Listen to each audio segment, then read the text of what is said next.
Good morning, and I want to read from the book of Ephesians, chapter 2 this morning, and I want to start reading at verse 12. And this letter was written by the Apostle Paul, or Shaul, and it was written to the Gentile church at Ephesus. And in verse 12, he says that at that time you were without Messiah, or Mashiach, being aliens from the commonwealth of Yasharel, and strangers from the covenants of promise, having no hope, and without Elohim, or God, in this world. But now in Yahushua HaMashiach, you who sometimes were afar off are made near by the blood of Mashiach, of Messiah.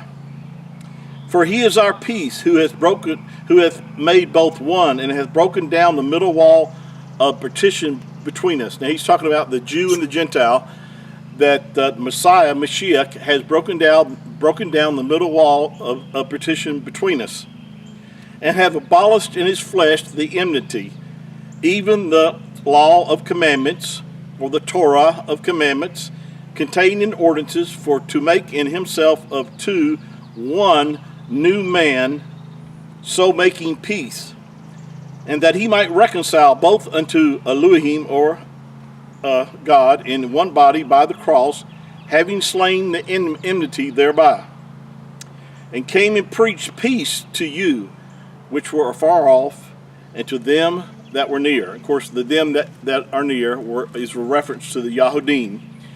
The Gentiles were referred to as those that were afar off, and the Jews, or the Yahudim, were those that were near. And then it says in verse 18, for through him, through Messiah, Mashiach, we both is, of course, the Jew and the Gentiles, have access by one Spirit, or one Ruach, unto the Father. This is such good news. Jew and Gentile now have access to the Father. You know, a lot of people are real fond of quoting the verse that salvation is just for the Jews, and that's not really what the scriptures. The scripture says that it came to the Jews first, but also to the Gentiles. And Yahuwah's plan was always for salvation for mankind, whether they were Jews or Gentiles, even though the covenant came through, the promise came through Father Abraham, in whom all nations of the earth would be blessed, as prophesied by Yahuwah himself, that through Abraham, all nations, that include not only the Yahudim, but all peoples of the earth, would be blessed through him. We'll continue this on our next session, so thank you for joining me this morning. And until then, Baruch haba Hashem Yahuwah, blessed is he who comes in the name of Yahuwah. Shalom.